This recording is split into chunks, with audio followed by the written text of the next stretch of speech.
Gente, então vamos lá. Eu vou precisar que vocês coloquem o microfone no silencioso, né? E aí, quando vocês têm alguma pergunta, ali embaixo tem uma mãozinha assim levantadinha. Aí, se vocês quiserem testar, dá clique aí na mãozinha.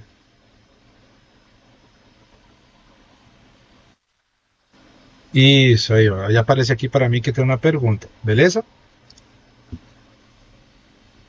E vocês estão vendo a tela toda inteira ou estão vendo a tela do Aspire? Ainda não, né?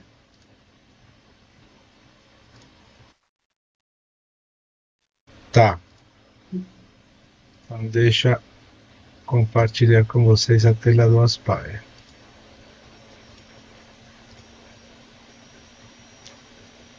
Pronto. Estão vendo, né?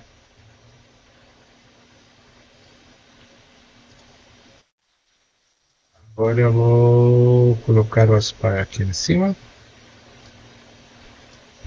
Beleza. Deixa eu só trazer a tela da nossa reunião aqui embaixo. Enquanto isso. Beleza. Então tá, gente. Esse seria nossa interface de usuário do Aspire. Vocês já imaginam que já mexeram com alguma coisa nele, certo? Só que tem várias configurações que vocês têm que saber no início, né? E basicamente vocês têm que saber quais são os parâmetros da máquina, quais são os parâmetros de ferramenta e quais são os parâmetros do material. Eu vou tentar explicar assim o mais didático possível, né? Então, já de uma lista de coisas. A gente vai primeiro pelo software, depois vai para poder configurar algumas coisas no início de alguma estratégia de corte, que são os parâmetros da máquina, e na sequência os parâmetros da peça, e depois disso, agora sim a gente coloca o vetor, que a gente vai utilizar de referência para poder fazer a estratégia de corte. Beleza? Então tá, a primeira coisa que a gente tem que ter é o que a gente vai fazer aqui, né? Quais são os requisitos que eu preciso para configurar uma peça que eu vou cortar. Então, eu tinha pegado aqui, ó, algumas imagens sobre uns carimbos que eu estou fazendo. Vou mostrar para vocês. Esse aqui. Normalmente, eu sei que isso aqui aplica para qualquer coisa, tá? A metodologia é a mesma. Seja para cortar o móvel ou para cortar outro tipo de coisas, né? Nesse caso aqui, eu tenho o cliente, ele me passa a seguinte imagem.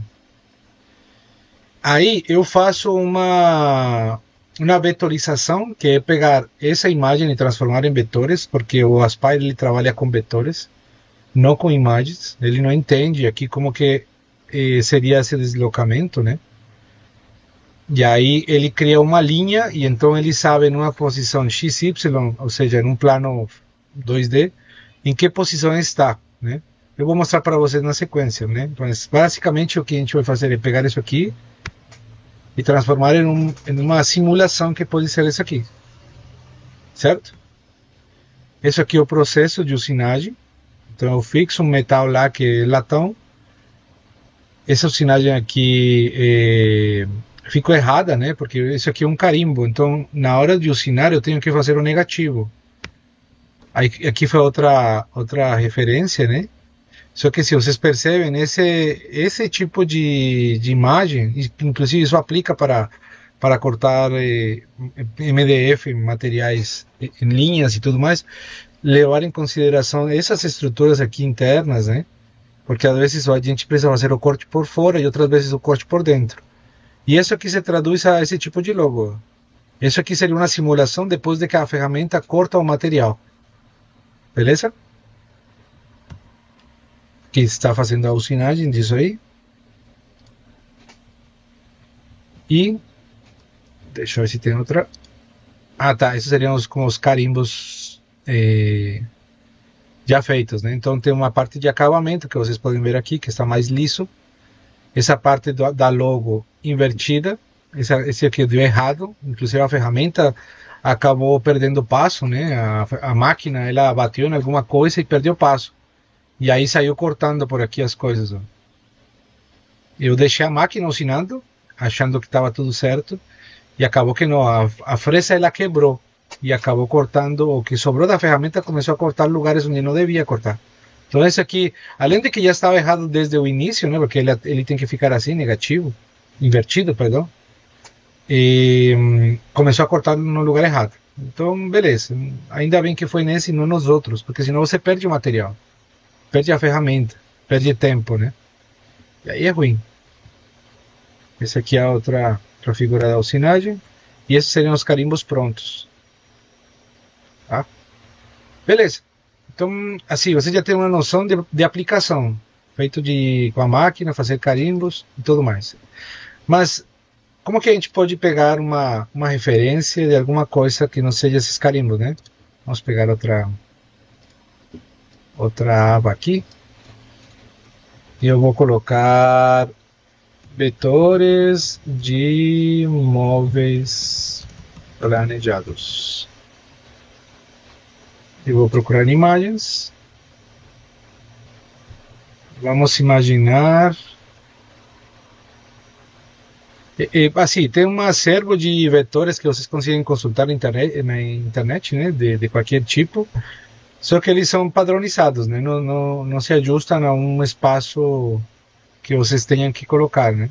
Mas a gente pode ver,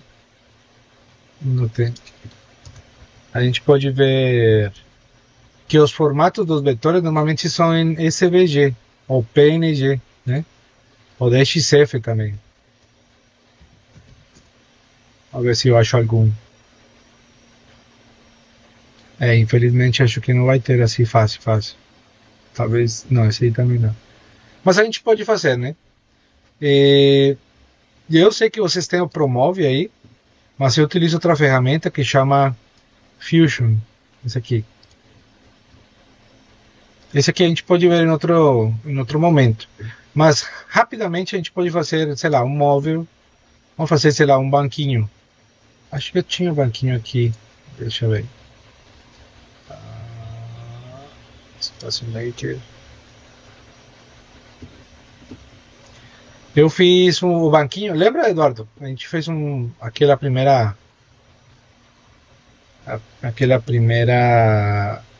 usinagem da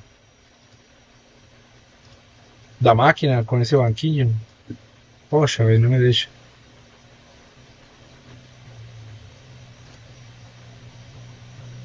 Ele não me deixa entrar aqui. Vocês têm algum vetor ali que a gente possa usar? Ou vou em qualquer vetor ali? Posso usar qualquer vetor? O que vocês preferem?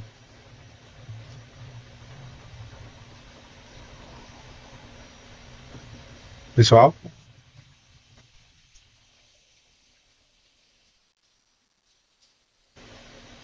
Não, então beleza. Beleza. Vou então entrar diretamente no Aspire. Vou colocar aqui banco. Esse aqui, ó. Ah, foi esse exatamente o mesmo que eu peguei lá. Foi exatamente um desses, sim. Só que eu modelei ele em 3D e exportei no DXF. Vou tentar entrar de novo aqui no DXF. O que acontece? Esses vetores, né, que vocês compram, ou podem comprar, né, eles são para cortadora laser aqui, ó. E normalmente você coloca, ele corta na espessura, né?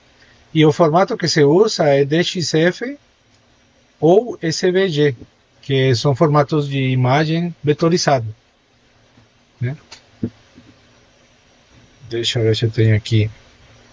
E aí eu mostro a diferença entre um e outro para que vocês entendam de vez o que é vetorizado e não vetorizado. E aqui eu vou abrir o Fireworks. Tá. Eu abri ali. Ó, eu vou mostrar dois programas que eu uso para edição de imagem. Um é para imagens vetorizadas, esse aqui, que é o Illustrator, e esse aqui é o Fireworks, é um editor de imagens. Então, por exemplo, vamos ver esse aqui, que é isso. Essa imagem aqui, ó. Se eu abro ela e faço um zoom, vocês percebem que tem, ó, vou fazer zoom in, parece que não tem uma quadrícula aqui, né? Porque a imagem, ela é cortada aqui. Na hora que eu faço zoom, isso que aparece aqui são pixels. Então esses pixels dá como uma forma serrilhada aqui, ó. Agora, o vetor, ele não, o vetor é calculado. Vou abrir essa imagem aqui. O vetor é calculado. O que quer dizer? Que ele matematicamente reproduz a imagem. Eu vou fazer aqui zoom. Ó. Vocês percebem que aqui não aparece nenhuma pixelada, não aparece pixelado, né? Por mais zoom que eu faça, ele não perde, porque é calculado uma linha desse ponto aqui até outro ponto lá embaixo. É como se eu pegasse uma régua e fosse fazendo zoom nela. Ó, tô fazendo um zoom, aí não tem mais. Ó.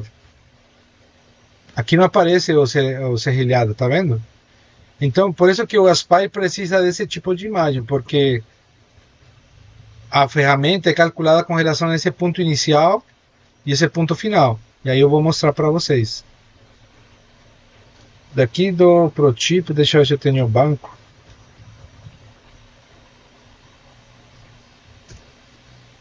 Se ele acha aqui, eu mostro para vocês.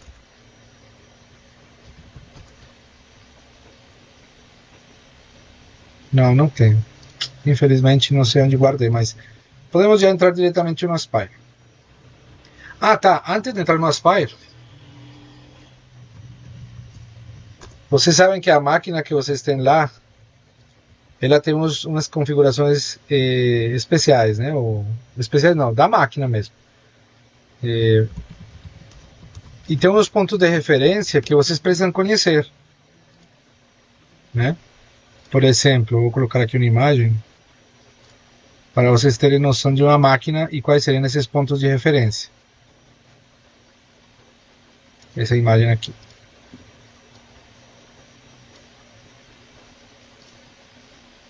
Ó, vocês têm dois tipos de coordenadas lá, tá? Vocês têm as coordenadas da máquina e as coordenadas da peça, né? E como se vocês estivessem nesse plano, o X que está nesse eixo e o Y que está nesse eixo, tá? Se vocês se determinam que o ponto da ferramenta, da máquina, na verdade, está aqui atrás, então a máquina faz o homing, ela vai procurar esses cantos, né, a posição deles, e a partir daí você sabe a referência da máquina. Então ela sempre vai procurar um lugar conhecido, que seria esses homing, esses fim de curso, né? E aí você identifica o ponto zero da máquina.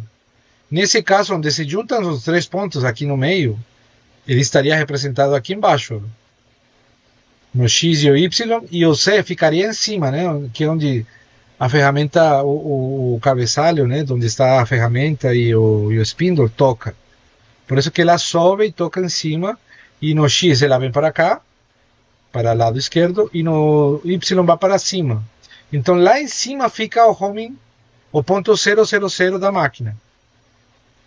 E isso é muito importante, por quê? Porque na hora que eu vou colocar aqui, criar um novo arquivo, ele me pergunta onde que eu quero que fique o ponto zero. E normalmente o ponto zero da máquina se condiz com o ponto zero da peça que eu quero usinar. Esse primeiro momento aqui de configuração do Aspire, ele se chama Job Setup, ou o setup inicial, né, onde eu vou cortar. Ele me diz, vai ser uma fase, duas fases, é rotacional. No caso, eu preciso de uma fase só, que eu vou cortar todo o material de cima a baixo. Ele vai cortar inteiro ele, né? Embora eu possa fazer outros tipos de usinagem. Na sequência, eu coloco o tamanho. Então, lembro que aqui a gente tinha a chapa. Então, por exemplo, aproveitando que a gente vai fazer o faseamento da máquina, né?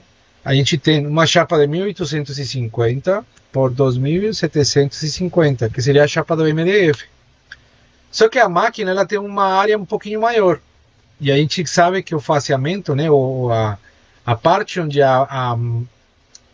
o material vai ser colocado, ele tem que estar sempre ajustado ou paralelo ao que seria... Oxe, eu não mostrei para vocês a imagem da máquina. Aqui. A gente tem que sempre que garantir que a ferramenta que está aqui esteja totalmente paralela, perpendicular à mesa onde está cortando. Porque se um lado está mais alto e outro mais baixo, e eu mando a cortar, esse lado que está mais baixo vai ficar sobrando material. E o lado que está mais alto vai ficar cortando todo o material e a mesa que está embaixo. Normalmente a mesa que está embaixo chama mesa de sacrifício, né? Então, para entender talvez um pouquinho melhor isso aí. Deixa eu ver se eu consigo abrir essa outra imagem.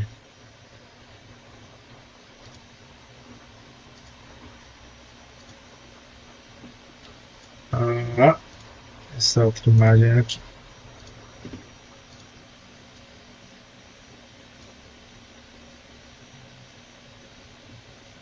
Essa imagem aqui, ó. Esse aqui é um corte lateral. Se a ferramenta vem e corta nessa superfície e a mesa está desnivelada, né?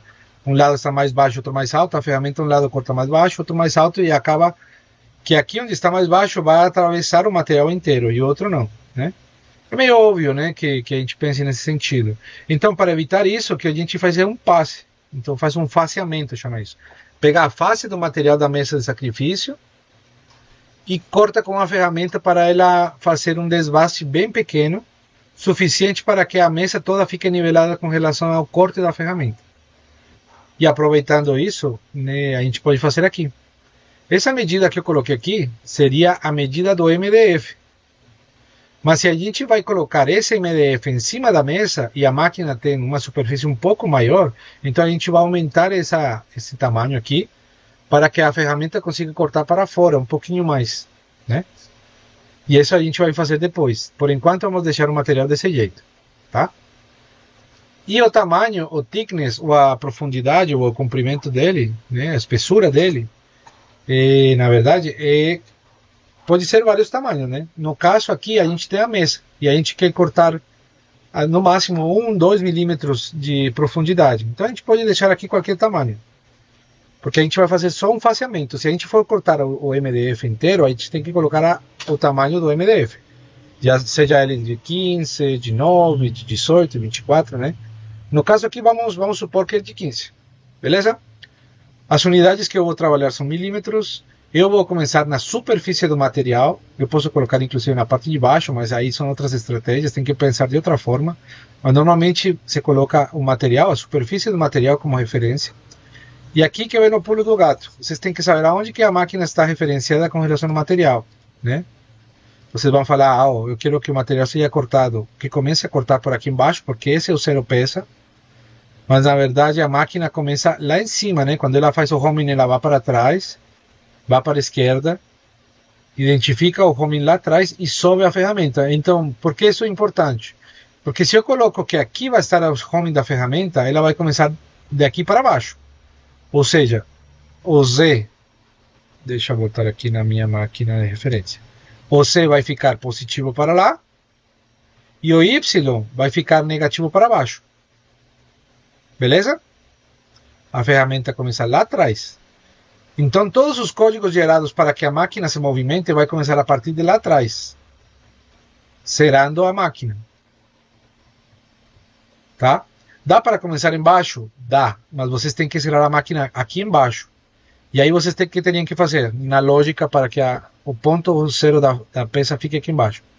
Zerar primeiro o home, depois deslocar a máquina até aqui embaixo para saber que esse é o zero da peça conhecido, né? E a partir daí a máquina vai usinar para cima. Já que a gente tem um homing, aproveitando o homing, a gente sempre vai saber o conhecido, né? Aonde que está o 000 dela. Então é melhor começar aqui em cima. Então por isso que o ponto de referência vai ficar aqui em cima. Certo? Gente, alguma pergunta até ali?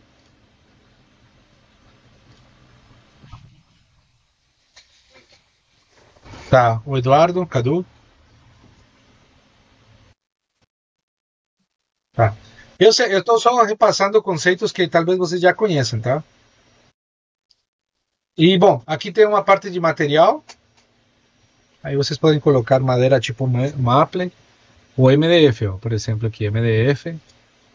E aí vocês falam OK, certo? Por que isso é importante, não é? Porque o MDF, ele já vem aqui, ó. Se eu coloco outro tipo de material, tipo aquele maple que estava lá em cima, né? Esse aqui, ó, maple canadiense. Eu dou OK.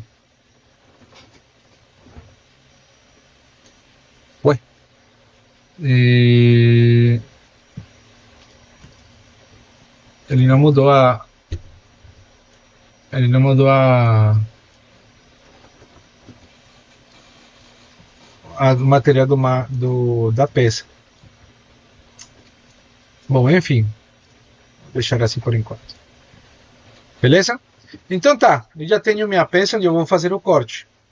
Agora, lembram que essa chapa aqui o tamanho máximo do meu MDF.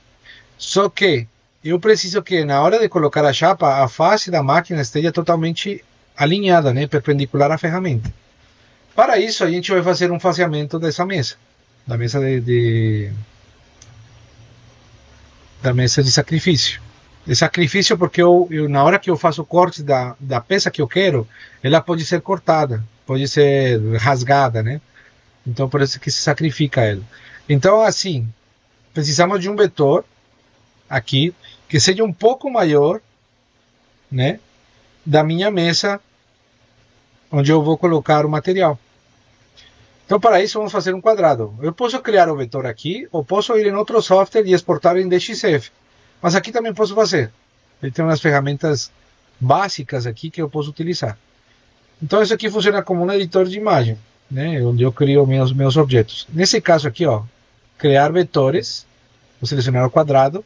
Ele me diz de onde para onde eu quero fazer. Eu posso vir na mão mesmo e fazer ele aqui. Ou eu posso especificar aqui as medidas desde o centro, né? Eu vou falar o centro da minha peça e o tamanho dela. Posso falar aqui, ó. Na verdade, aqui embaixo, 0, 0. Ou seja, ele vai começar no ponto aqui embaixo, 0, 0. Ele é um quadrado, eu posso colocar um quadrado com arredondamento aqui na borda, né? E o tamanho dele, então eu sei que no X ele tem 1850. Só que eu quero que tenha um pouquinho mais aos lados. Quanto mais aos lados? Aí vai depender da ferramenta ou de outras características que no momento eu não consigo imaginar. Mas se a gente for pensar que a ferramenta o diâmetro é de 12, né, Eduardo? Eu não me lembro quanto que você me passou a outra vez. A ferramenta, quanto é que é? O diâmetro dela? Ah, 60, exatamente. Vamos ver aqui. Eu tinha me passado o link da compra. Deixa eu ver se eu acho aqui.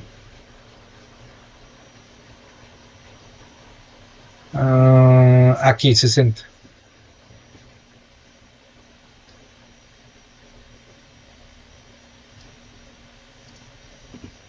Beleza. Então essas são as características que eu precisaria da ferramenta nesse momento, que mais adiante eu vou mostrar, tá? Mas por que é importante saber agora esse diâmetro, né? Porque se eu for compensar aqui no Aspire essa distância, então seria 1850 mais 120, 60 para cá, 60 para lá. No caso que a ferramenta ultrapasse os 60, né? Mas aí vai depender se a máquina consegue chegar até aqui, né? E você sabe qual é a distância máxima que tem a máquina, o Eduardo?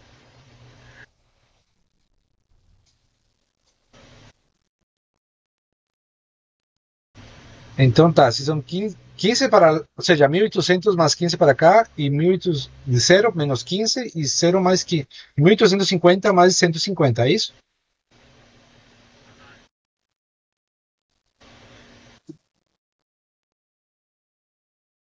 Ah, beleza. Então temos margem de usinaria. Vamos colocar os 60 para cá e 60 para lá. Então seria 1850 mais 120, né? Seria 1970, né? Beleza. E na parte de baixo também tem 15, 15, Eduardo?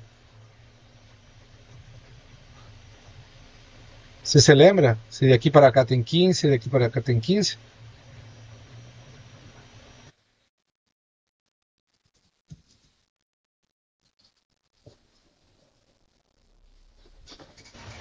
Tá, como a gente está fazendo esse corte, podemos deixar então 7 mais 6 na frente, né? Ou 15 na frente. Não, vamos fazer igual que esse aqui. 60 e 60, né? 120. Então, 2.750 dá 2.870, né? Beleza. Agora, com essas configurações aqui que eu já sei, se eu dou clique aqui, ó, aparece meu quadrado, meu retângulo, né? Com essas especificações que eu fiz. Se eu dou um clique em cima, eu consigo ver o objeto. Se eu outro clique em cima, eu consigo mover o objeto, né? Só que assim, como é que eu centralizo? Porque a gente colocou a medida da chapa, mais 60 para um lado, 60 para o outro, 60 para cima e 60 para baixo.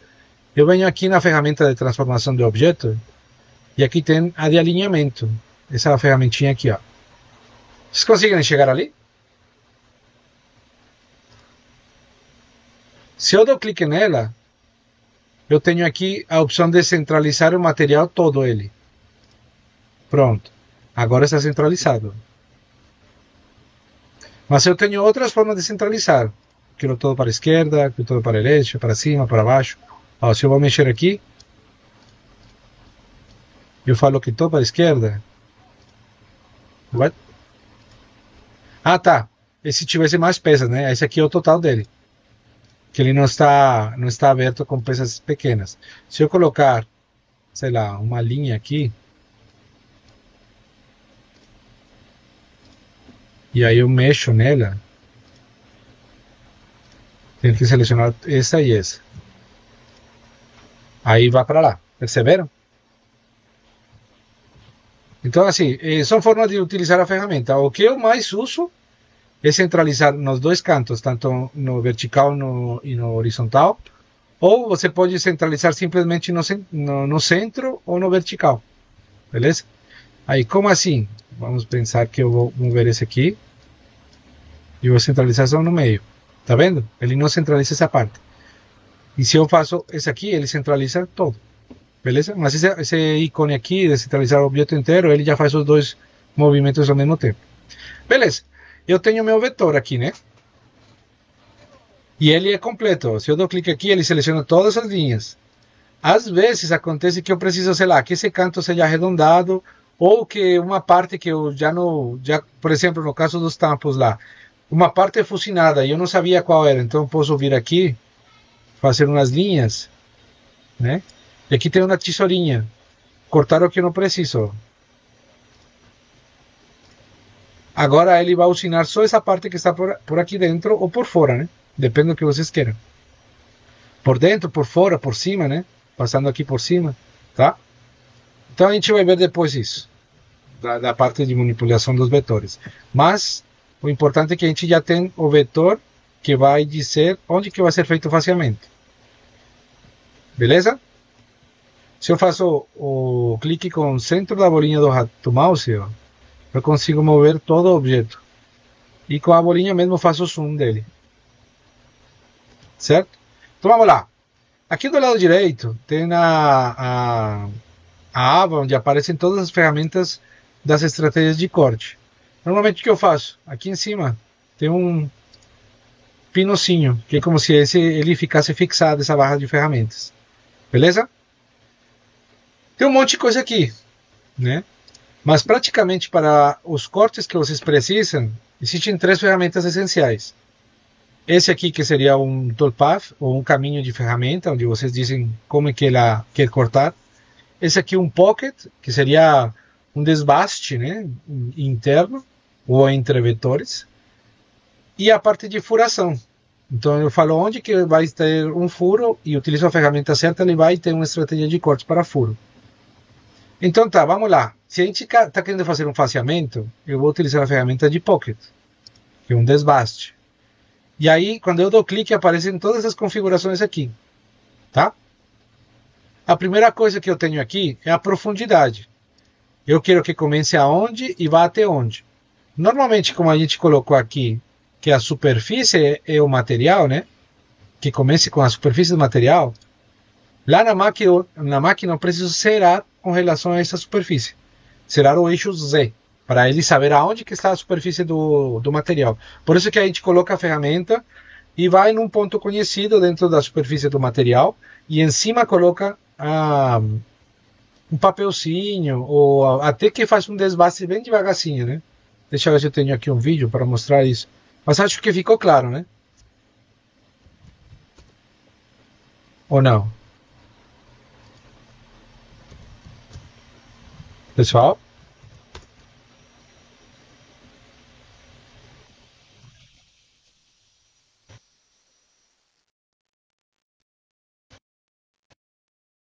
Ixi, tem que fechar o...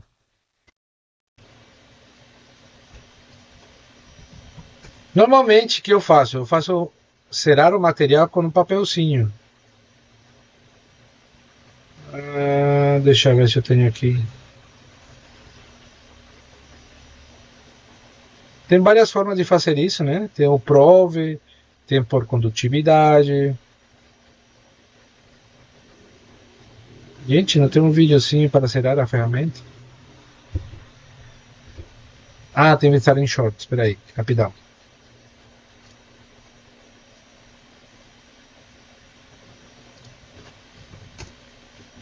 Aqui.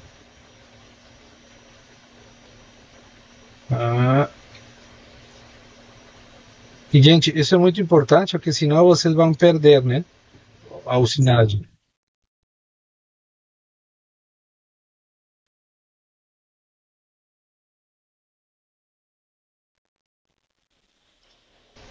Ó, ele coloca, né, na superfície e vai descendo. Só que ele está aqui utilizando um negocinho que chama Prove. E ele, como é que funciona? Ele pega, coloca em cima, ele sabe a distância que tem esse material aqui e coloca a ferramenta para tocar o Prove. Quando ele toca, ele sabe que a distância do Prove, a espessura, né, que tem esse aparelhinho ali, ó, esse aparelhinho aí tem uma distância da superfície embaixo. E aí coloca na ferramenta para que toque a ferramenta essa superfície. E aí o que ele faz? Sabendo onde ele está, vai na máquina e compensa, né? Subtrai esse valor do eixo Z. Aí ele sabe onde que fica a superfície, tá?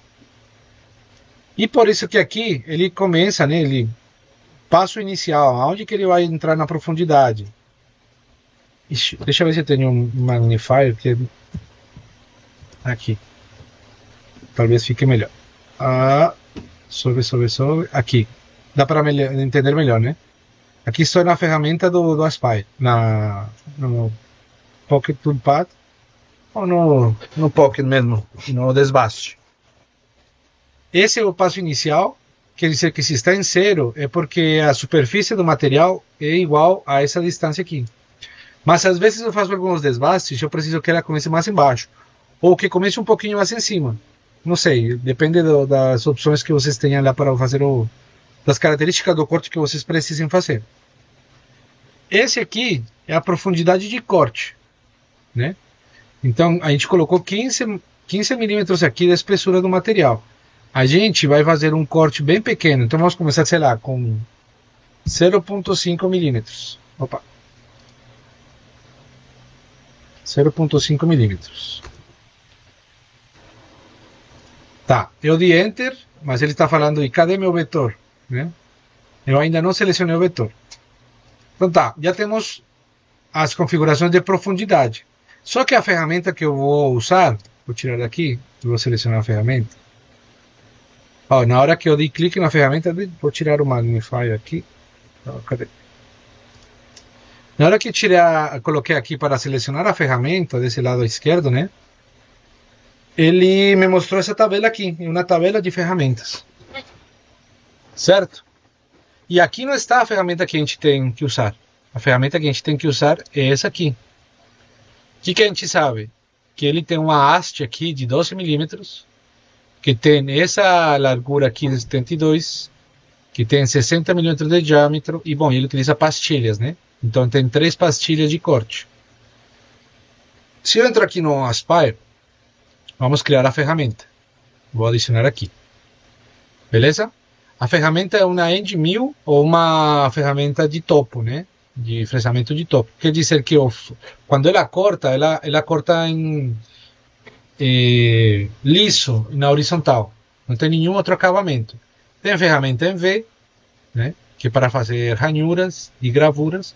E tem a Valnos, que é tipo, as bordas são arredondadas. Depois eu mostro essas ferramentas. Só para vocês saberem. E tem outras, né? Tem outras ferramentas. Basicamente, essa que a gente vai usar.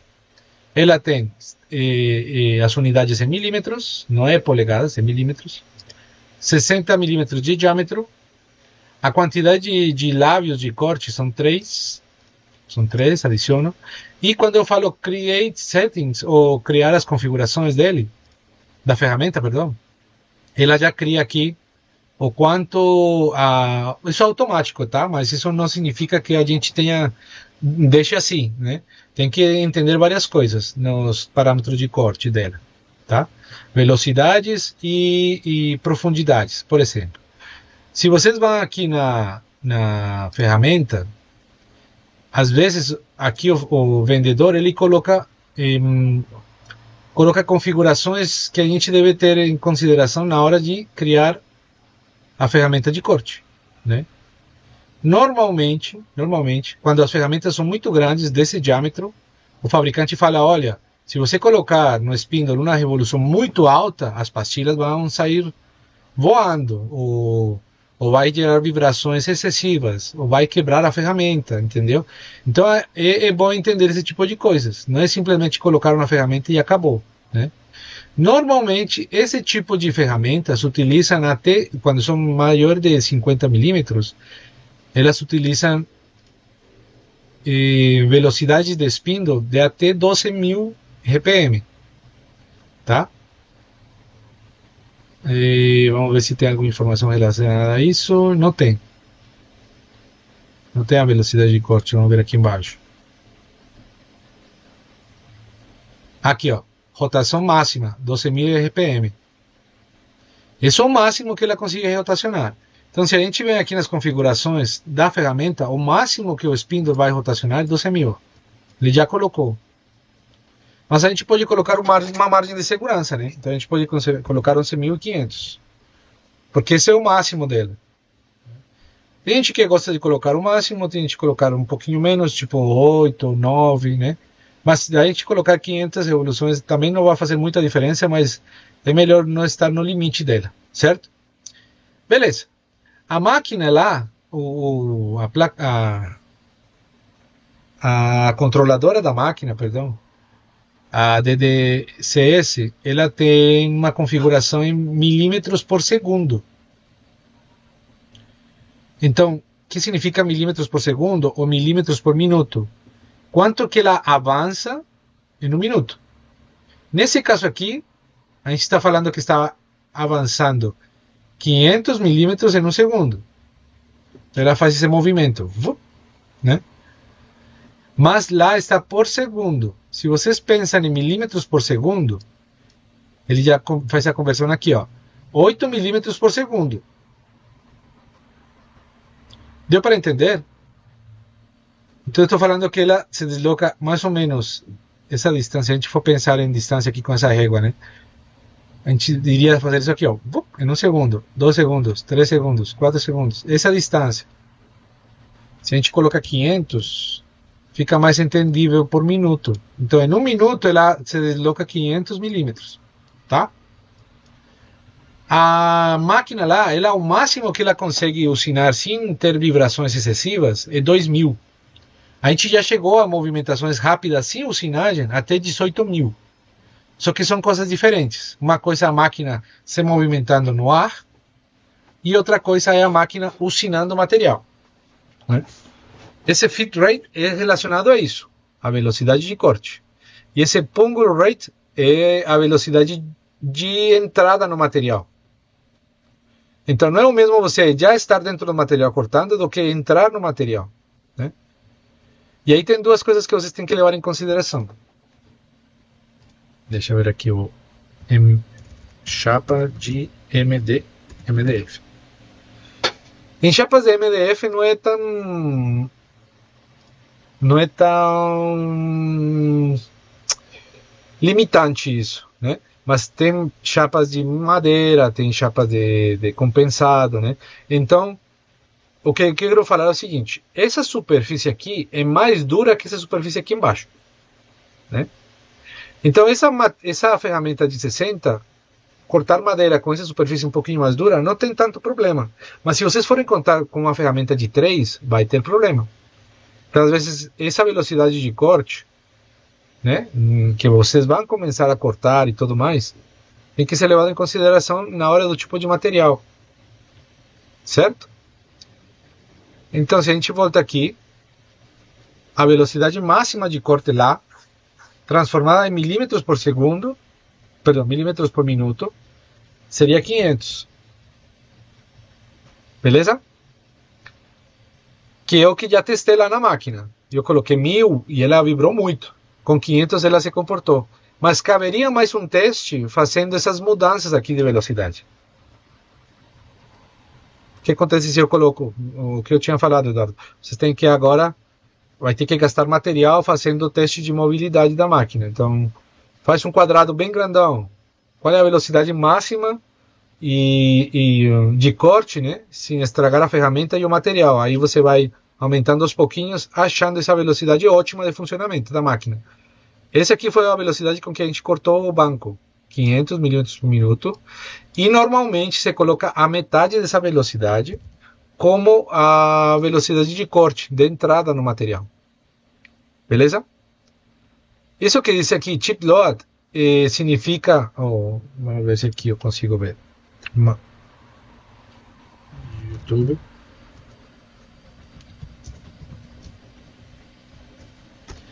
Significa o quanto a espessura do material ele arranca por dentro. Como a madeira é muito mole, ela sai como se fosse, como se estivesse lixando, né? Mas se fosse metal daria para entender melhor. Deixa eu ver se esse vídeo aqui ajuda a gente. Ó, vou deixar a velocidade aqui. Esse aqui talvez seja... Aqui, ó. Esse material que sai do corte. Aqui, como é metal, a velocidade da ferramenta é alta. E a ferramenta está cortando esse diâmetro aqui, ó. E sai muito material. Cada vez que o dente da ferramenta passa pelo material, arranca umas lasquinhas, né? Aqui vocês podem ver esse cavaco grosso, né? Mas na madeira não. Tanto é que ele fala aqui, ó, por cada vez que passa o dente arrancando o material, o diâmetro desse material, ou a espessura desse material, é de 0,01 milímetros. 1/10 de milímetro.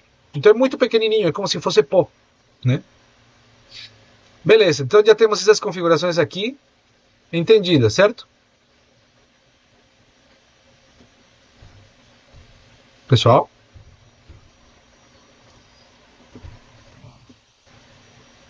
Alguma pergunta até ali com a configuração da ferramenta? Beleza, agora são os parâmetros de corte. Esse aqui, profundidade de passo, é quanto ela consegue fazer o corte daí para baixo. De uma vez, né? E esse step over significa quanto ela arranca material na lateral. Certo? Se vocês colocam aqui 30 milímetros, quer dizer que a ferramenta pode entrar de uma vez cortando 30 milímetros de profundidade. E não é, né? A gente pode colocar, a gente tem que ver aqui nas configurações Cadê o Mercado Livre? Aqui.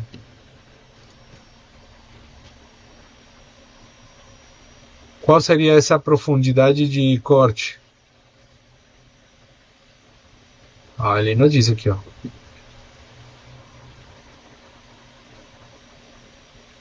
O diâmetro ele diz. O diâmetro da haste diz. Comprimento de trabalho. Seria o comprimento que eu tenho da ferramenta aqui, né? Beleza, não diz. Mas então a gente pode limitar essa profundidade, já que a gente vai cortar coisas pequenas, né? Ou tipo 1 milímetro de passo. A gente pode falar, olha, você pode cortar até 2 milímetros de profundidade. Beleza? E esse step over seria quanto que ela consegue cortar com relação ao diâmetro, né? Para que não fiquem nas lasquinhas, isso não sei se tem aqui um vídeo que ajudaria a entender melhor. Aqui, faseamento. Ah, lembra da imagem? Essa aqui, talvez entenda melhor. Ah, ó, essa parte aqui, ó. Tá vendo que fica como uma... Parece que está levantado, né? Mas na verdade são décimas de material, bem, uma coisinha bem mínima. E aqui o que eu fiz foi um polimento só. Só passei uma escova metálica aqui em cima e ficou desse jeito, ó. Só que por causa da luz parece que tivesse como se fossem ondinhas do material. E se eu coloco na ferramenta que ela vai cortar de 60 em 60 para aumentar o tamanho do corte da ferramenta, acontece isso aqui. Isso aqui, como é desbaste do metal, eu utilizo o 50% dela, do diâmetro da ferramenta, para ir fazendo esses passes, tá? A gente vai ver na simulação, eu vou mostrar o que é. Se eu coloco mais do que 50, aparece isso aqui. Ou de 50 para cima, né? Por isso que na ferramenta aqui, no corte lateral, está 24, que seria a metade, o raio da ferramenta, né? Eu coloco aqui, seria 30 o diâmetro, o raio seria 30, e um pouquinho menos que isso seria 40% desse diâmetro, que seria 24. Ó, se eu coloco 50, seria o rádio. A metade, quando ela vai cortar o material daí para cima, ele vai dar uma passada e vai para cima. Beleza? A gente vai fazer um exemplo aqui depois. Vamos deixar aquele 40%. Certo? Eu vou aplicar e vou selecionar. Agora eu tenho aqui Restart Imperial, né? Colocando a ferramenta. Imperial e polegadas, né? Deveria ser em métricas aqui. Será que a gente consegue transportar isso aqui para lá? Bom, não sei. Vamos deixar aí. Aplicar, selecionar. Beleza. Já tenho o vetor do corte. Já tenho a profundidade. Tenho a ferramenta. Então já tenho, agora posso fazer o corte, né? Só que existe umas outras configurações aqui que eu posso mexer com os valores deles, tá? Duas coisas. Tem os passes, né? Como é 0,5 e eu coloquei a ferramenta que ela podia ter passes de 2 milímetros, ele só criou um passe. Aqui, o número de passes, 1. Mas se eu colocasse uma profundidade de, sei lá, 4, ele já diz que 2 passes. Ó. 2 passes. Vai fazer um de 2 e depois um de 4. Para alcançar a profundidade máxima que eu coloquei de profundidade aqui de corte. Beleza? Mas isso não quer dizer que eu não possa aumentar os passes. Eu posso aumentar os passes. Ó. E ele vai calculando quantos passes a cada vez que corta ele vai fazer. A distância da profundidade, né? Ou eu posso diminuir também. Eu coloquei 4 de profundidade e eu falei, faz um passe só. Aí ele configurar isso aí. O que é importante aqui? Aqui tem uma configuração de acabamento, né? Então imaginemos que se eu arranco 2 milímetros, acontece isso aqui da imagem. Vamos imaginar que ele passa de uma vez e acaba 2 milímetros. Mas eu poderia dar um passe de acabamento. O que quer dizer? Que ele vai cortar, em lugar de 2, eu posso dizer que o passe de acabamento é de 0,05 milímetros. Então ele vai cortar 1,95 milímetros e deixa 0,05 milímetros para dar um último passe bem delgadinho, bem pequenininho. Tá? E essa configuração está aqui, ó. Selecionar o último passe. Né? Eu vou dizer que ele, como está fazendo passes de 2, nesse exemplo aqui, eu vou dizer que faça um último passe de 0,2. Agora ele tem 3 passes. Ó. Faz um de 2, depois um de 3,8 e depois ele bate 4. Então ele vai começar, a superfície do material seria 0, depois ele vai cortar 2 milímetros, vai fazer um passe, depois vai fazer outro passe até a profundidade de 3,8, e aí deixa essa lasquinha de, como eu quero que vá até 4, ele deixa esse pequenininho, esse 0,2 para dar o último passe. Esse último passe significa que vai arrancar menos material, então vai fazer menos força, menos frição na hora de cortar, porque é bem pequeno. Então o acabamento da peça fica melhor. Tá? Mas como a gente simplesmente vai cortar 0,5, não vai fazer. Tá? 0,5 milímetros. Então já tenho a profundidade, tenho esse e tenho a quantidade de passes. Outra forma de cortar, se vocês percebem aqui, ó, ele vai cortar em círculos, percebem? Então ele vai começar em algum lugar, vai começar a cortar. E eu vou simular aqui para vocês entenderem essa parte. Não vou explicar ainda não. Aqui em rampa, quer dizer que ele vai, em lugar de descer a ferramenta de uma vez e cortar, ele vai ter uma rampinha. Então ele vai começar do 0 e não vai entrar de uma vez no material até 0,5. Eu vou colocar uma distância dessa rampa, colocar, sei lá, 100 milímetros, para que ele vai descendo de 0 até menos 0,5 no material. Por exemplo, ele vai a 0, menos 0,1, menos 0,2, menos 0,3, se deslocando na diagonal para entrar dentro do material. Eu vou mostrar daqui a pouco no vetor de corte como que isso fica. Tá? E essas outras configurações, por enquanto, não precisa. Tá? Aqui eu coloco o nome, então vou colocar aqui faseamento, para identificar essa operação. Posso ter várias operações. Beleza. O que ela fez? A ferramenta. Dá para entender? Ela foi... Essa é a parte de trás, é o 0. Essa linha vermelha quer dizer que ela vai se deslocar até a metade do metal. Essa linha azul, não sei se dá para ver aqui, ó. Essa linha azul significa o mergulho da ferramenta dentro do material. Ela vai descer, vai começar a entrar. Não sei se dá para perceber, ó. Percebem aqui? É por onde ela vai se movimentar. Ela vai entrar aqui, vai fazer um corte e vai começar a arrancar o material de dentro para fora. E eu posso simular aqui, depois de que eu criei a estratégia de corte, eu posso ver aqui, receta à vista, está selecionada e as linhas da estratégia de corte estão visíveis, então eu posso fazer aqui, dar um preview. E aqui eu tenho a velocidade, eu vou diminuir bem a velocidade e eu vou mandar a cortar o material. Ó. Ela me mostra como se fosse um cilindro, mas é o diâmetro dela. Esse é o mergulho da ferramenta, ainda não está cortando, aí começou a cortar, percebe? Ó.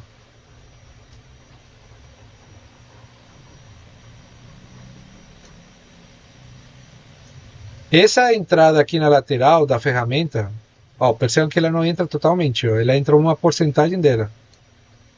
Ó, aí dá para ver. Se estivesse entrando aqui, ó, 40% do diâmetro. Se eu mudar essa configuração lá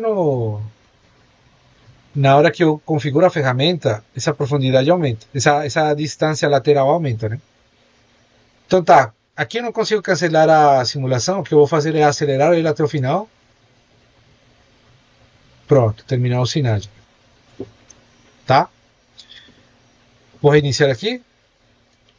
Agora, para que fique mais visível, vamos lá. Para vocês entenderem os parâmetros de configuração da ferramenta. Eu vou editar aqui. Não vou colocar 40%, vou colocar 100%. Ou 99%, né, da ferramenta. Vou dar OK. E a profundidade eu vou aumentar para 2 milímetros.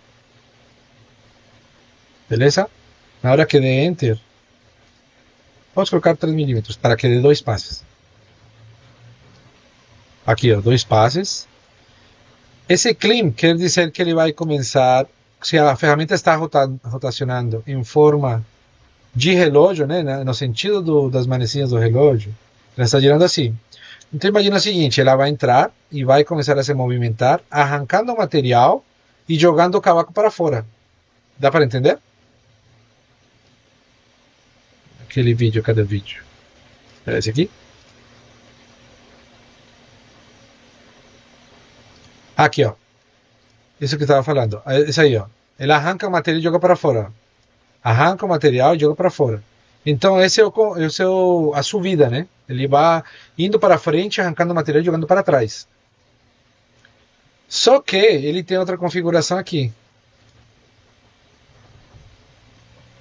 que é o convencional, que é o contrário. A ferramenta está girando assim, só que ela está arrancando o material e jogando o material para frente. Normalmente, a primeira camada, ou você pode fazer vários desbastes, isso é utilizado quando você quer que arrancar essa primeira camada mais dura, né? Normalmente isso se usa em metais, mas dependendo do tipo de madeira, com uma densidade mais alta, caberia fazer dois processos de desbaste. Um que arranca essa superfície e outro que faz o acabamento, né? Não utilizando a mesma estratégia de corte desse aqui. Aí eu teria que fazer duas. Uma começando em zero e desbastando essa primeira camada, sei lá, 1 milímetro. E aí eu posso pegar a mesma ferramenta, só que para fazer o desbaste e acabamento, que aí ela começaria em 1, porque já teria feito, e vai ter uma profundidade maior, sei lá, aquele 0,5, beleza?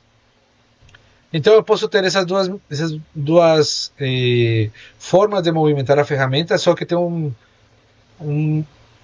uma, um requisito por trás, né? Que é desbastar essa primeira camada.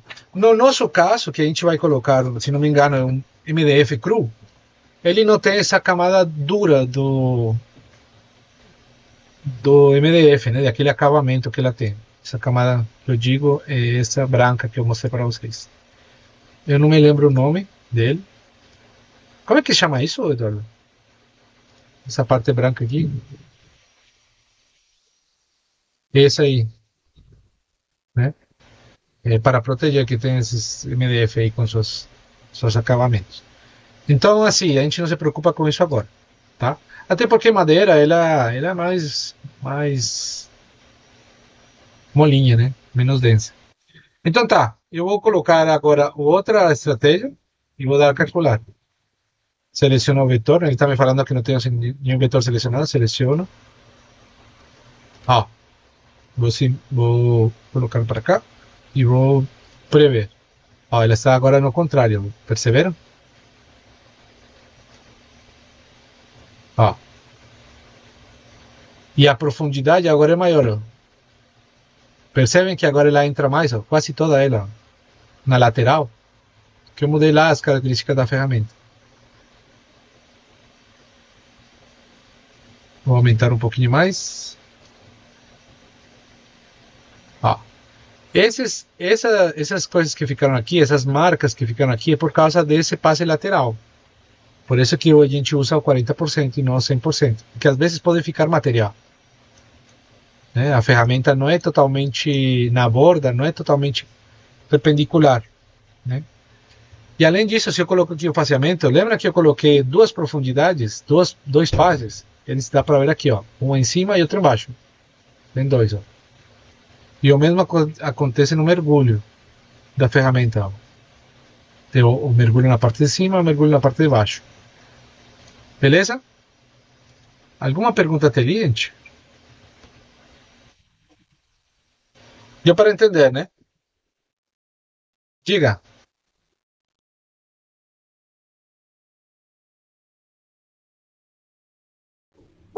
Ah, sim, sim.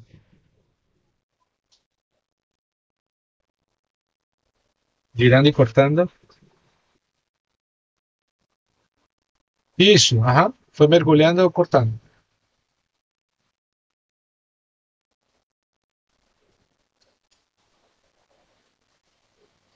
Ixi.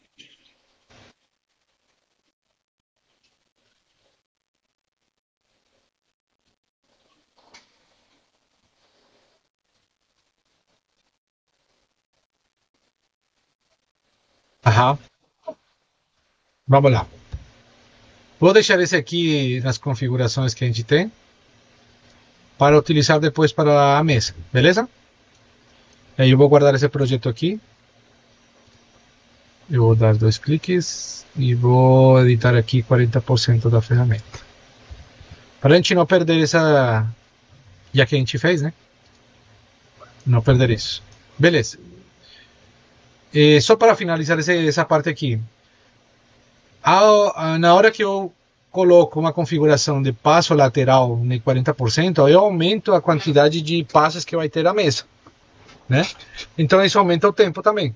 Dependendo das configurações que você queira colocar aqui, esse tempo pode aumentar ou diminuir e aí você muda os parâmetros da ferramenta. Outra, para finalizar também, outra forma de fazer o corte, ele começa do centro para fora e girando no sentido horário, né? Mas eu posso fazer em ângulo também. Ó, eu vou calcular esse aqui. Tem o offset e tem o raster.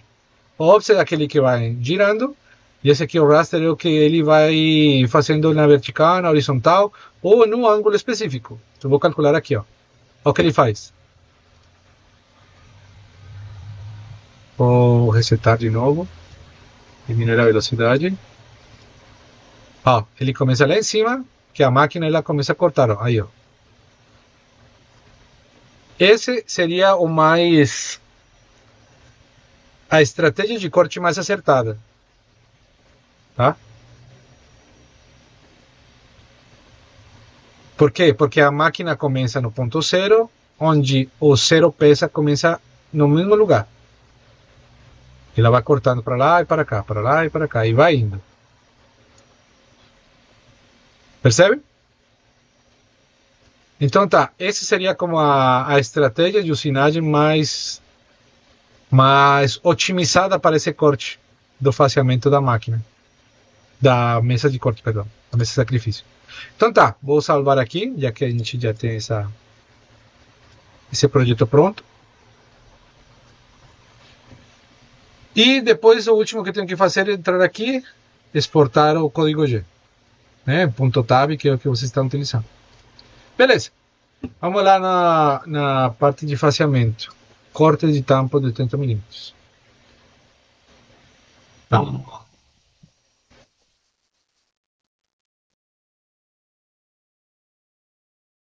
Isso, fazer o homing, aí você sera todos os eixos e manda usinar.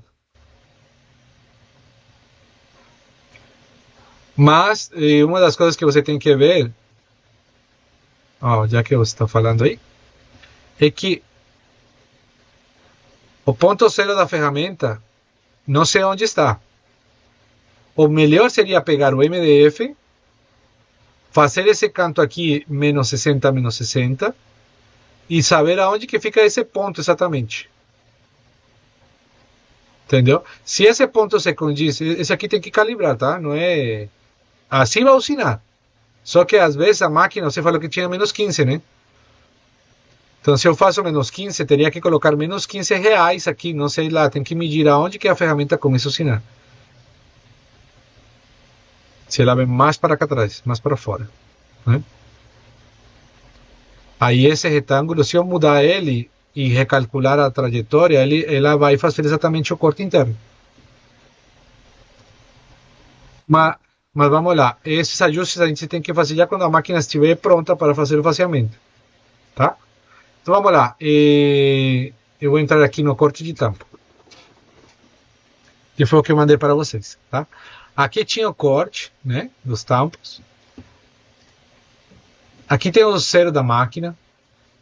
E a profundidade que era 18. Zero peça, zero máquina lá em cima. Ok. Beleza? Esse quadrado que eu fiz aqui foi do corte que já estava pronto. Diga.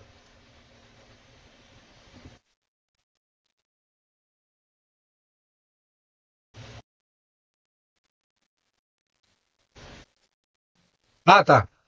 Sim, sim, sim. Vou fazer, vou fazer. Vou tirar aqui, beleza? E vou criar uma nova camada aqui, ó. Isso aqui são os layers, são como as camadas que eu tenho nessa folha aqui. Eu posso ter várias folhas e em cada folha ter diferentes tipos de layers e em cada layer um vetor, tá? Eu vou criar aqui tampos. Vou colocar esse nome aí. E aí eu vou mostrar o raciocínio deles aqui. Vou selecionar com Shift, né? Seleciono vetores e movimento eles para a layer de tampos. Beleza. Agora eu vou tirar aqui. Não visualizo ele. Então, essa aqui foi a medida que me passou o Eduardo, né? Onde a usinagem deu errado. Então eu coloquei uma margem de segurança para não ir colocar o tampo lá dentro. Aí que eu fiz? Eu peguei aqui em círculos. Aí eu falo que a posição de onde começa e onde termina não me interessa agora. Mas eu sei que o diâmetro é 800 milímetros. Com essas configurações aí, eu só dou clique em algum lugar, tipo aqui. Ele está me mostrando tampos porque está selecionado aqui, está vermelho, quer dizer que eu estou aqui em cima dessa layer para editar, tá? Então vamos criar uma nova aqui, vamos colocar tampos 2. Beleza, agora está vermelho, está bem escurinho, tá vendo? Quer dizer que essa layer aqui está selecionada, essa camada. Beleza. Eita, eu dei clique fora. Mas enfim, ele criou aqui 800, dei clique em cima 2 vezes e eu coloco no lugar que eu quero. Aqui. Aí eu só copiei e colei. E aqui. Ctrl C, Ctrl V. Coloco aqui embaixo. Ctrl C, Ctrl V e coloco aqui embaixo. Pronto. Ah, mas eu queria colocar alguma coisa aqui ou deixar um espaço aqui maior. O que eu posso fazer? Pegar esses tampos aqui e sei lá, alinhar eles, colocar mais perto, né? Eu posso colocar esse aqui, dou outro mais um cliquezinho, movimento bem perto. Porque a ferramenta, eu sei que o diâmetro é esse 800, né? Mas a ferramenta ela vai passar por fora, não por dentro. Que se passa por dentro, eu tenho que subtrair o diâmetro da ferramenta. Tá? Ó, posso colocar os três. Venho aqui no movimentar ou alinhar objetos. E eu coloco que todo fique na esquerda ou à direita. Esquerda ou à direita. Fica todo alinhadinho. E se eu quero ser ainda mais chato com relação a esse alinhamento, eu posso selecionar esses três e esse aqui e alinhar tudo para baixo. Opa, aí alinhou todos eles, né? Eu posso, para que não se perca esse alinhamento que já tenho aí, eu agrupo, aqui ó, agrupo os objetos, aí eles trocam, bom, sim, esse aqui, né? Para que quando a linha não se perca essa distribuição que eu fiz aqui, eu agrupo eles, tem até uma cor diferente de grupo, né? Esse individual, que tem pontinhos, e esse aqui é grupo. E agora se eu posso selecionar os dois, vir no alinhamento e colocar para baixo. Agora eles estão na mesma linha e o mesmo espaçamento aqui. Tá? Beleza. O que eu preciso saber para usinar isso aqui? Minha toolpath. E como eu quero fazer um corte, né, por fora, eu vou utilizar o corte de toolpath ou de caminho de ferramenta. E aí ele me pergunta primeiro a profundidade, né? Começa em 0, que seria a superfície da mesa do MDF, né? A profundidade a gente colocou 22 para ultrapassar. Fazendo o faseamento da mesa de sacrifício, eu colocaria aqui 19 milímetros. Porque senão eu vou cortar muito minha mesa de sacrifício e ela vai acabar perdendo porosidade, né, na hora de utilizar a mesa de vácuo. Né? E aí vou ter que trocar com mais frequência a mesa de sacrifício. Então eu colocaria 19. Por quê? Porque eu já sei que em todos os lugares está nivelado. Então eu não tenho problema de cortar um lado mais do que o outro. Ele sempre vai estar mais próximo da superfície de corte com relação à superfície de corte da ferramenta. Tá? A ferramenta que eu utilizei, vou colocar aqui as configurações dela, né? É uma End 1000, uma fresa de topo. 8 milímetros de diâmetro, né? Tem que ver quantas lábios de corte tem. Se eu não me engano, tem 3, porque elas são lisas, né? Da ferramenta que o Eduardo comprou. A profundidade máxima que ela tem, normalmente, é os 50% da ferramenta, né? Então tem 4 milímetros de profundidade máxima de passo. E como ela tem 8 milímetros de diâmetro, os 50% desse corte lateral é 4. Mas a gente não vai fazer corte lateral nela, né? Então vai cortar na vertical.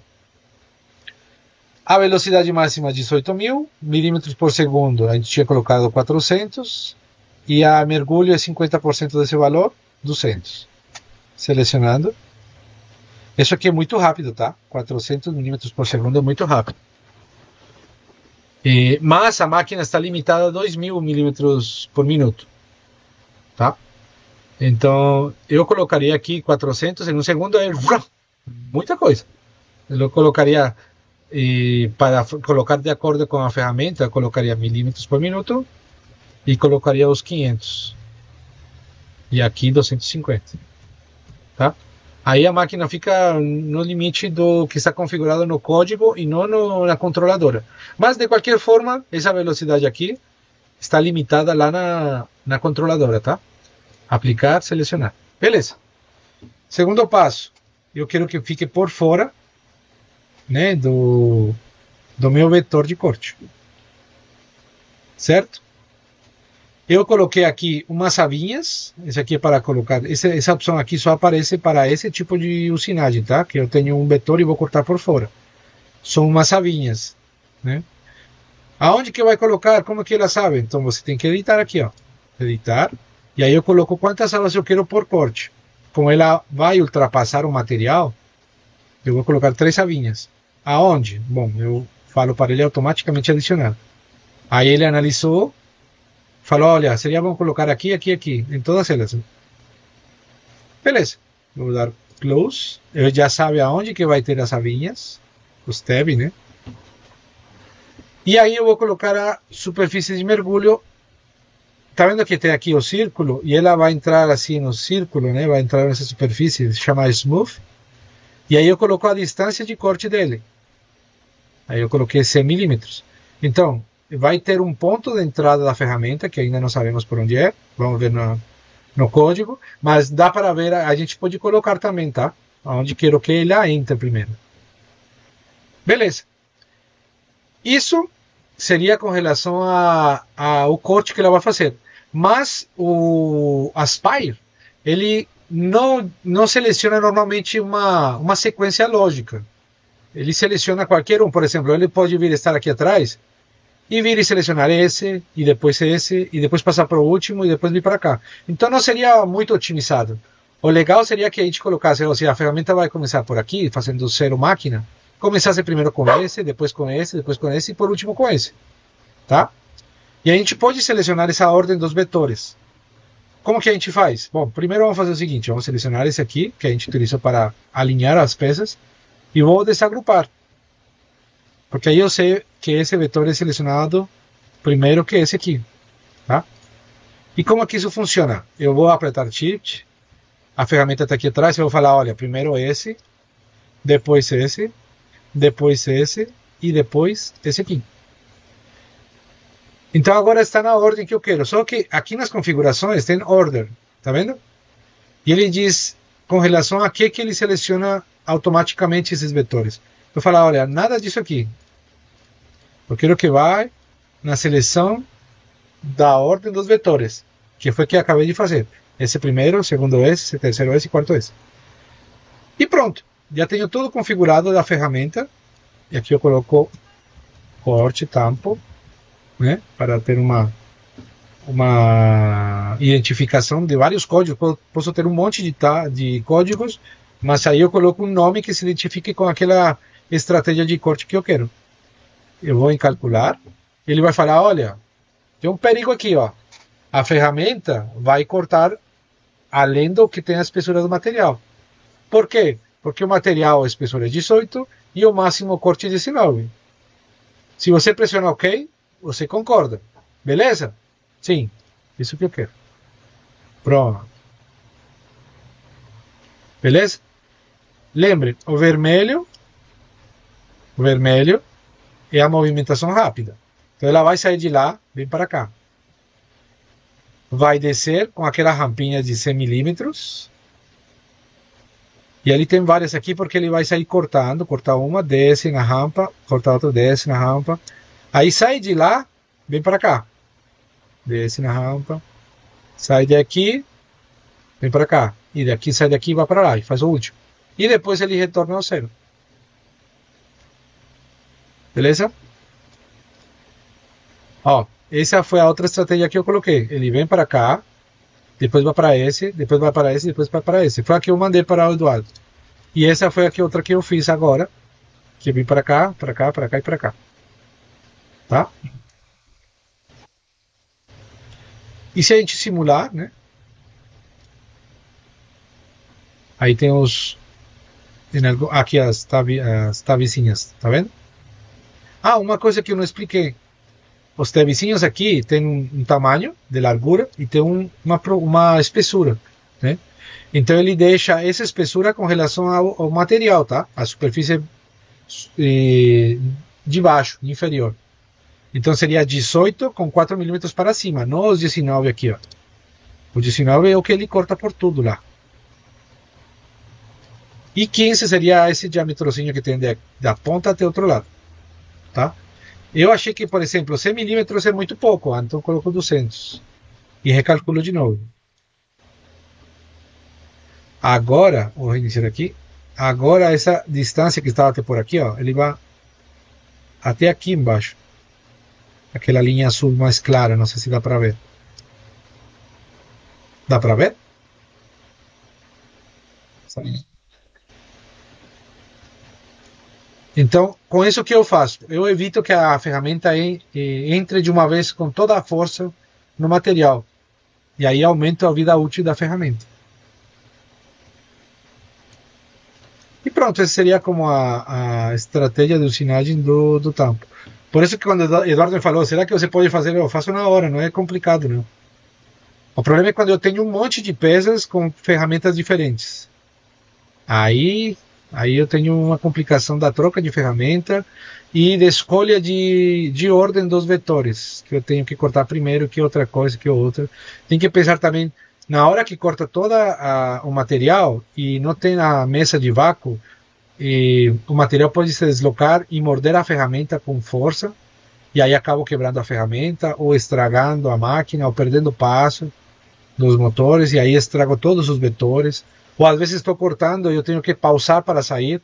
Eu posso pausar, desligar a máquina. E na hora que eu voltar, se eu utilizo o homing da máquina, eu consigo voltar à referência. O problema é quando eu mudo a referência do zero do homing e coloco em outro lugar a referência, como a gente estava fazendo, por exemplo, da usinagem das ranhuras para fazer a mesa de vácuo. Ou é nesse mesmo, né, que parou de usinar e eu queria retornar no mesmo lugar, por exemplo. Aí teria que manter a mesma referência do zero peso. Pessoal, eu acho que seria isso que eu tinha para falar com vocês hoje.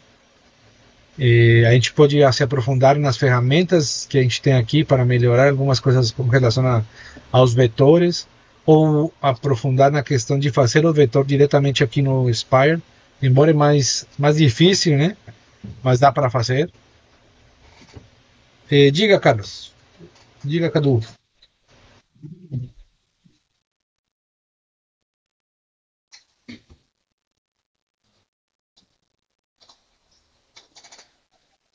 Ah, tá. Para exportar o código, né? Tá. Você sai daqui e esse código aqui é de salvar o toolpath ou a estratégia de corte. Por exemplo, aqui tenho dois. Na hora que eu vou selecionar, aquele que eu tenho selecionado, aqui em cima ele me diz,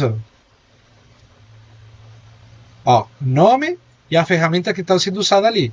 Se eu tenho várias ferramentas, e cada uma dessas estratégias vai me aparecer a ferramenta que eu utilizei.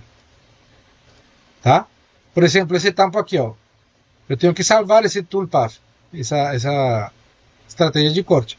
Só que, no seu caso, você tem que utilizar aqui desktop, e aí você tem que utilizar o ponto tab. tá? Tem que dizer G-code.tab, que é o que a máquina utiliza lá para vocês utilizarem reconhecer o código G da máquina, da estratégia que a gente faz aqui no Aspire. Eu tenho outros, que por exemplo, eu tenho, se não me engano aqui, eu tenho o GRVL. Aqui tem um monte de pós-processador.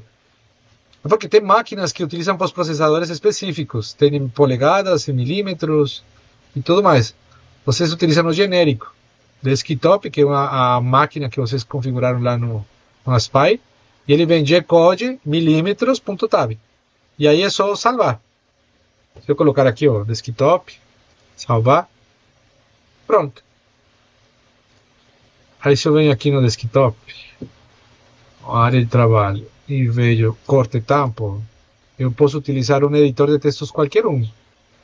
Mas se eu utilizo, deixa eu ver aqui, poxa, vou procurar coisa onde não devia. Se eu fechar aqui, que eu tenho um monte de programa aberto, deixa eu ver esse daqui.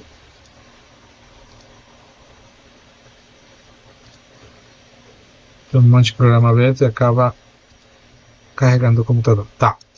Ponto tab, abrir com, e eu utilizo esse Sublime Text. Beleza? Ele me abre aqui, ó. Ele tem aqui em código, ele tem um plugin para mostrar o G-code. Só não me lembro como instalar ele agora, mas eu já fiz isso. Por que seria bom instalar? Porque ele identifica os comandos e os eixos, tá?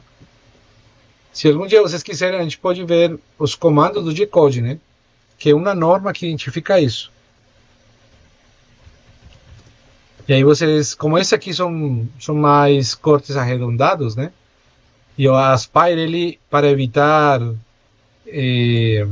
que a controladora calcule os arcos, porque ela pode calcular arcos, eu posso dar um início, um final, e um rádio, ela calcula o arco.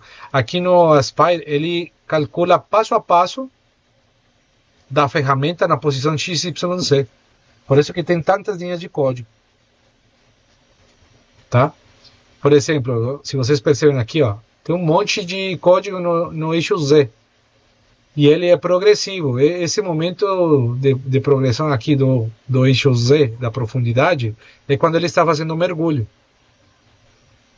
Está fazendo mergulho, ó, ele chega até 3.8 e depois ele só mantém a posição XY, porque já chegou na profundidade que ele queria.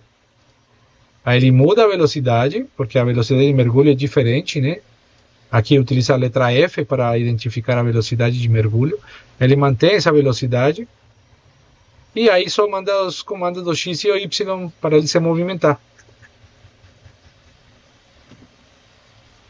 Beleza?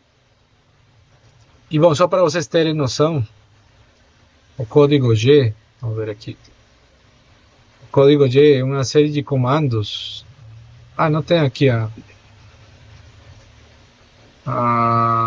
uma série de comandos G-code Linux Sense. Numa tabela que indica essa tabela de comandos, ó. Se vocês verem entrar aqui, ele diz, ó, G90 é distância absoluta de movimentação, G0 é o movimento linear rápido, e M2, que são comandos G-code auxiliares, são comandos de controle. Então ele M2 está dizendo finaliza o programa. Mas aí tem o G1, né? No G1 ele é um movimento linear que eu controlo a velocidade de movimento. Por isso que a ferramenta tem esse fill rate, que seria a velocidade de corte que se movimenta, né? Aí tem os arcos, G3, e por aí vai, ó. Ele explica o início, o final. Tudo isso aqui é calculado pelo software, tá? Mas o driver, a controladora, também pode fazer se eu colocar esse comando G2 aqui, ó.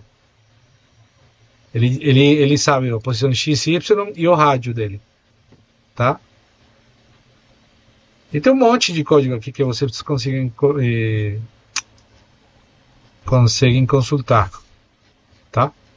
Se quiser eu passo isso depois para vocês. E tem outras configurações do G-Code que vocês precisam saber. Por exemplo, se vão trabalhar em milímetros, se vão trabalhar o G17, se não me engano. 11, 17. Ó. 17 são os planos de trabalho, né? A gente sempre trabalha com X e Y deitado, mas a gente pode trabalhar com X e Y em pé. Então, dependendo dessas configurações do 17 a 19, você seleciona o tipo de plano, né? O G20, G21 as unidades, né? G20 é polegadas, G21 milímetros. E o código aqui no início, ele fala tudo isso. Ou deveria falar, né? Ó, de 17, plano XY. Aqui não fala o dia 21, né? Porque você já escolheu no pós-processador que está em milímetros, então esse código não precisa ser lido. Já está na configuração inicial. Então ele supõe que daqui para cá a máquina vai entender que são milímetros. Mas se eu colocar aqui um dia 21, ele, tipo assim, ó, Enter dia 21, ele vai entender que esse código está em milímetros, tá? E é isso, gente. Depois vocês...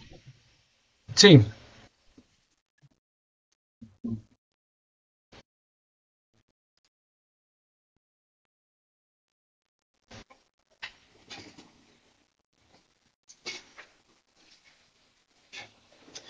Então,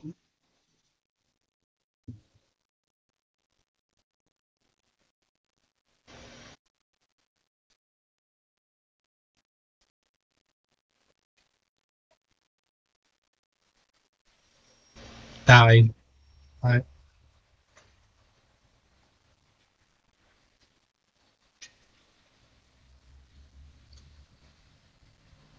Depende do que você quer. Por exemplo, se é uma coisa simples de profundidade, eu posso fazer aqui. Mas eu tenho que entender o que está acontecendo no código. Não é. Que diz -2, vou colocar -3, mas -3 por quê? Eu queria -1 milímetro de profundidade mais. Mas como é que no código isso afeta? Entendeu? Se for um código de um quadrado, beleza, porque é um quadrado só. E aí tem as camadas que você consegue identificar. Por exemplo, aqui, ó.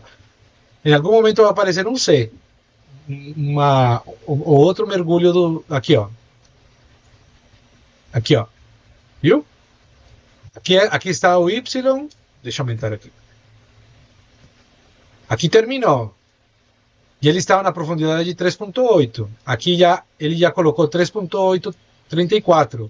E mudou a velocidade. Estava em 500, vai para 250. Aqui ele mantém esse parâmetro de 250 para o resto, por isso ele não repete. E aqui vai aumentando o C, ó, do mergulho. 394, tá? Ele vai até aqui. Aí o C é o mesmo, ele se mantém. Agora, se eu for mudar um C aqui, aí eu faço uma cagada, porque o C está mexendo em todos eles, né? Se for alguma coisa pontual, por exemplo, um código de um quadrado é bem mais simples, né? Porque você tem a posição inicial no X e aí você manda no X no Y. E aí, sei lá, na próxima profundidade ele descia 2. Então é um comando só para o Z. Aqui em lugar de 7, por exemplo, vamos imaginar que ele vai até 7.6. Aí eu faria outro que iria executar o resto do comando, só que iria mexer somente no Z. Aí eu falaria só no eixo Z.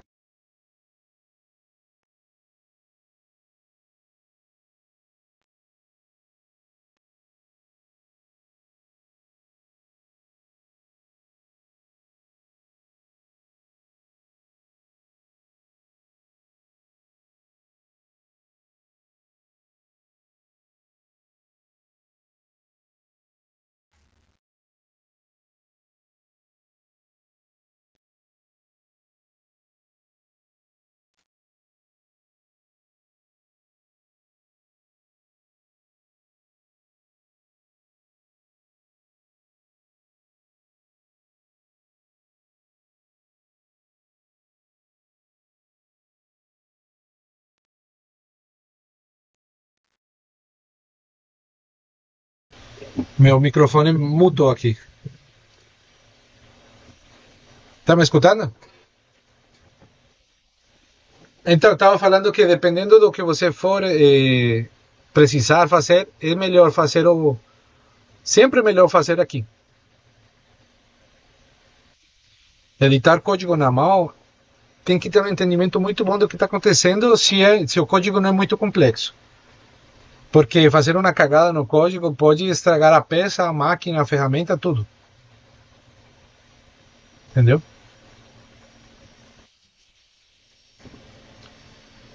E aí, o Eduardo tem mais alguma pergunta?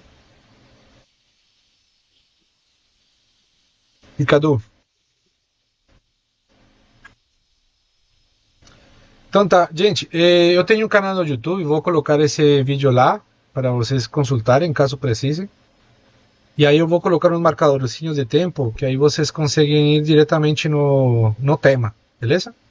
Aí vou tentar separar em introdução, vetores, início e configuração da peça, e fazer o retângulo, fazer a escolha do material, fazer a escolha da ferramenta, parâmetro da ferramenta, criar os toolpaths e exportar o código, tá? Aí o que a gente pode ter em outro momento? A gente pegar o Promove. Eu não sei usar o Promove, na verdade. Eu sempre faço tudo no Fusion. E a partir do Fusion eu gero os vetores de corte e trago aqui diretamente para o Aspire. E aí ele gera tudo para mim. Aí a modo só de mostrar o que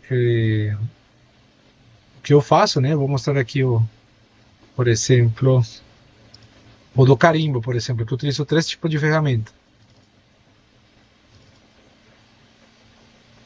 Esse aqui, por exemplo, é bem simples. Ó, esse é o carimbo. Eu faço primeiro um desbaste externo com uma ferramenta, depois eu faço um desbaste de corte interno com relação a ferramenta entrando, né? Que eu vou fazer um desbaste negativo, e aí eu faço um desbaste maior na parte interna dessas letras. Só que são ferramentas diferentes. Essa aqui de fora é uma ferramenta de 4 milímetros, esse aqui interna é uma ferramenta de 2, e esse mais pequenininho para dar acabamento nas bordas é de 1 milímetro. Ah, e uma vez que vocês tenham aqui e queiram simular e não sabem onde que é, aqui tem um símbolozinho como se fosse do YouTube. Aí se você dá um clique ali, aparece aqui a ferramenta da simulação. Eu vou trazer para baixo, resetar a vista e ver. Ó. Esse é o desbaste com a ferramenta de 2 milímetros.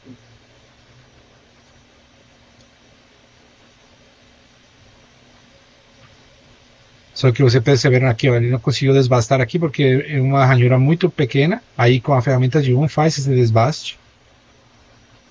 Inclusive os cantos ficam com um rádio de 1 milímetro, né? Que é o diâmetro da ferramenta. Vou aumentar a velocidade. Aí o mesmo faz com a outra, né? Ele consegue entrar mais um pouco. E por último, ele faz o desbaste de fora com a ferramenta de 4. Corta as bordinhas e vai fazendo. Então eu tenho troca de ferramenta e isso aqui seria um carimbo negativo, né? Os outros são positivos, que a parte a parte interna sai, né? Para poder entrar no gelo, que é um carimbo de gelo. Esse aqui é um carimbo de cera. Beleza, gente? Então tá. A gente se vê aí nos próximos episódios.